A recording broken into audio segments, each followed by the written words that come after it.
축하드립니다. 네, 감사합니다. 네, 문재인 정부 때 심우정과 지금 윤석열 정부의 심우정은 같은 분입니까? 예, 그렇습니다. 네, 그렇게 믿어도 됩니까? 예, 그렇습니다. 네, 좀 떨떠름하신 것 같은데. 아닙니다. 그래요? 자, 살아있는 권력에 대한 수사를 하는 게 검찰의 수사의 본령이다. 이렇게 검사들이 끊임없이 얘기를 했어요. 과거 문재인 정부 때도 윤석열 검찰총장도 이 얘기를 그렇게 강조했습니다. 동의하십니까? 예, 살아있는 권력이든 어떤 권력이든 동일한 법과 원칙에 따라서 수사를 해야 된다고 생각합니다. 지금 대한민국 검찰은 살아있는 권력에 대해서 동일한 잣대로 수사하고 있다고 보고 평가하십니까? 모든 수사를 검사들이 사명감을 갖고 법과 원칙에 따라서 하고 있다고 생각합니다. 네. 그러니까 국민의 눈높이와 동떨어진 인식을 하고 있으니까 검찰이 이렇게 망가진 겁니다. 검찰총장 후보자마저도 이 자리에서 국민 면접을 보는 이 자리에서 지금 대한민국 검찰이 국민 눈높이에 맞게 모든 사람을 법과 원칙에 따라 공정하게 수사하고 있다고요? 그렇게 인식하시니까 검찰이 이렇게 망가지고 있고 국민들로부터 신뢰를 얻지 못하고 있는 것입니다. 적어도 이 자리에서는 후보자께서는 국민 눈높이에 맞지 않은 부분이 있다라고 하면 제가 총장이 돼서 바꿔보겠습니다. 이런 결기를 보이셔야지. 여전히 지금 선배들이 한 거랑 똑같은 행동, 똑같은 태도로 이 자리에 임하시면 아무것도 달라지지 않아요. 그러면 여전히 총장이 되고 나서는 살아있는 권력인 윤석열 대통령과 김건희 여사 뒤 봐주려고 하는 검찰로 낙인 찍힐 것입니다. 어떻게 생각하세요? 결기를 보여줄 수 있어요? 어떠한 사건이든 동일한 기준과 잣대를 가지고 규정에 따라서 법과 원칙에 따라서 하겠다고 말씀드립니다. 네. 그때 그 심우정과 지금의 심우정이 좀 다른 것 같습니다. 답변하시는 거 보니까. 자, 살아있는 권력에 대한 수사는 혹여나 검찰총장이 잘못을 저지르더라도 똑같이 적용돼야 됩니까? 그렇습니다. 만약에 후보자가 검찰총장이 되면 본인이 잘못한 게 있다라고 하면 공정하게 수사해야 된다. 수사를 공정하게 받을 용이 있습니까? 물론입니다. 네, 적극적으로 수사 받을 용이 있어요? 저를 검사들의 그 직무 관련 범죄가 있다면은 네. 그런 상황을 대비해서 좀 공수처가 있는 거 아니겠습니까? 공수처는 수사를 하는 곳이고 수사를 그렇게 받을 의지가 있냐고요, 적극적으로. 물론입니다. 네. 만약에 총장으로서 업무를 수행하다가 위법, 위헌적인 행동을 한다라고 하면 국회가 탄핵을 할 수 있는데 국회가 탄핵한다라고 하면 적극적으로 응할 것입니까? 잘못이 발견되면요. 잘못이 발견됐다는 그러니까 탄핵이라는 거는 이 정도도 답을 못 하십니까? 아닙니다. 됐습니다. 자, 특활비 얘기를 잠깐 해볼까요? 그 예산이 정해져 있어요. 그 전에 한번 물어봅시다. 특활비는 어디다 쓰는 겁니까? 검찰의 특활비는? 수사 정보 등 기밀 유지가 필요한 네. 부분에 쓰이도록 되어 있습니다. 네, 검찰이 정보를 합니까? 범죄 첩보는 수집할 수 있습니다. 무슨 근거로 할 수 있어요? 법에 그렇게 하게 돼 있어요? 수사를 위해서는 당연히 첩보 수집, 내사 단계가 전제가 되는 것입니다. 네, 그게 법에 돼 있냐고요. 법적 근거를 가져와 보십시오. 첩보 수집할 수 있는지. 그리고 거기에 특활비를 쓸 수 있는지 한번 근거를 대보세요. 자, 그 다음에 특활비 어디다 씁니까? 구체적으로. 구체적으로 지금 어디에 쓰자는 말씀이 이제 어느 분야에 어떻게 쓰냐는 말씀이신가요? 어떨 때 특활비 쓰는지 예를 하나만 들어보세요. 예를 들면은 이제 마약 수사 같은 경우에는 주로 다크웹에서 거래가 이루어지니까 마약 수사 빼고 다른데. 보이스피싱이나 이런 부분에 있어서도 수사에 특활비가 필요한 부분이 있습니다. 해외에서 지금 범죄자들이 해외에 있거나 그러면은 추적을 위해서도 특활비가 사용될 수 있습니다. 예, 특활비가 아니어도 충분히 쓸 수 있을 것 같은데요. 그런 돈들은 꼭 기밀을 요하는 건 아니잖아요. 돈을 쓰는 건 똑같은데. 아니 근데 지금 나머지 누구한테 기밀을 요하는 겁니까? 검사들 빼고 모든 사람에게 기밀을 요하는 돈입니까 이게?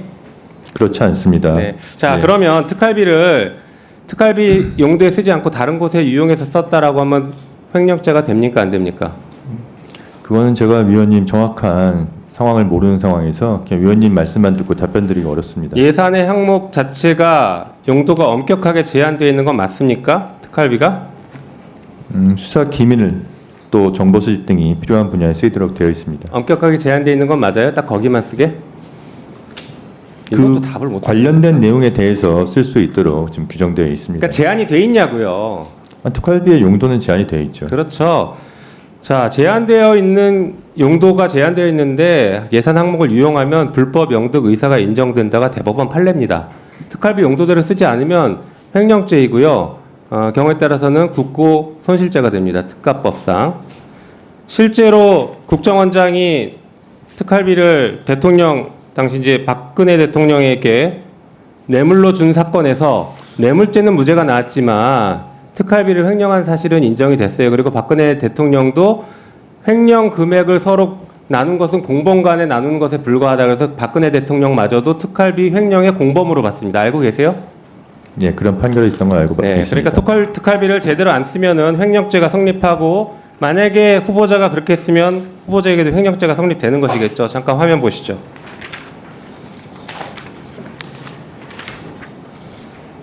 여기 말고요. 앞에 보여주세요.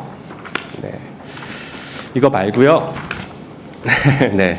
자, 보니까 동부지검장 시절에 1억 2,781만 원을 사용했어요. 2021년 9월 달에. 이때 보니까 그 추석을 앞둔 시점이고, 이 무렵에 1,160만 원을 전액 현금으로 인출해서 17개의 돈 봉투에 담아서 누군가에게 줬다라고 되는데, 이거 어디다 썼습니까? 이때 무슨 수사 있었어요? 연중 수사는 계속되고 있습니다. 이때 무슨 수사가 있었는데 이때 집중해서 주나요? 다음 볼까요? 그 다음에 보니까 또 설 연휴 2022년 1월 설 무렵에 1,350만 원을 현금 인출했었어요. 이때 어디 썼어요? 제가 구체적으로 자, 다음 당시에 보여주시죠. 그 다음 보여주세요. 그 다음 넘겨주세요. 자, 보세요. 아까 마약 수사했죠. 마약 수사는 2억 원이 지금 특활비입니다. 배정된 게. 여길 넘어서서 썼으면 횡령죄예요. 그리고 형사부 등 수사 지원 50억인데 이걸 넘어서 썼으면 횡령입니다. 여기서 어디다 썼는지 한번 말씀해 보세요. 이 항목대로 썼어요? 특활비에 그런 구체적인 세부 사업에 대해서 대검에서 올 때 지정해서 내려오지는 않는 것으로 알고 있습니다. 그러니까 횡령이란데요. 검찰이 집단적으로 조직적으로 횡령죄를 저지르고 있어요. 그걸 당당하게 말씀하시면 안 돼요. 아시겠습니까? 집단적으로 조직적으로 횡령하고 있다고요. 이런 것을 다른 기관에서 썼다고 해보세요. 틀림없이 국고 손실로 기소했을 겁니다. 그렇지 않습니까? 후보자, 기소했을 거 아니에요, 이런 사람?